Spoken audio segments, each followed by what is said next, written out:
మేము ఎరువుల గురించి మేము ఇన్ని రోజుల నుంచి మాకు అప్పుడు కాంగ్రెస్ ప్రభుత్వం ఉన్నప్పుడు చెప్పులు లైన్లో పెట్టుకున్నాము. అప్పుడు ఇదే కొరత అయింది, ఎరువుల కొరత, మందుల కొరత. మధ్యన ఇప్పుడు ఈ టీఆర్ఎస్ ప్రభుత్వం వచ్చినప్పుడు ఒక జీర్ర మాత్రం కొద్దిగా మాకు రైతులకు అనుకూలంగా ఎరువులు దొరికినాయి. ఎరువులు దొరికితే ఎరువులతో మేము బాగుపడడం ఏ లైన్ లేదు.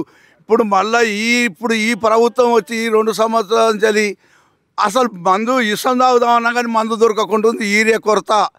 ఇంత అన్యాయం ఎందుకు అవుతున్నది? ఏం కథ?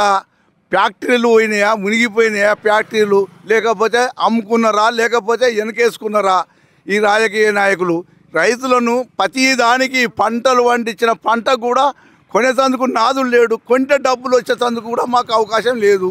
నెలల కొద్దిగా మాకు అవస్థ అవుతుంది, డబ్బులు వచ్చే అవస్థ కూడా అవుతుంది. మాకు నాణ్య ఓట్లు తీసుకోమంటే గవర్నమెంట్ కూడా తీసుకుంటలేదు. మాకు కాని కష్టాలు రైతుకు మోపవుతున్నాయి.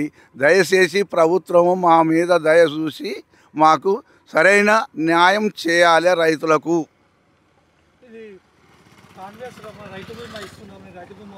రైతు బంధు వచ్చుడు ఎక్కడదండి? సచ్చుడు వచ్చింది మాకు.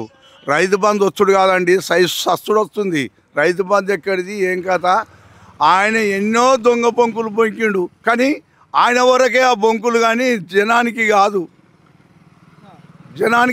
అది వచ్చుడు ఆయన వరకే.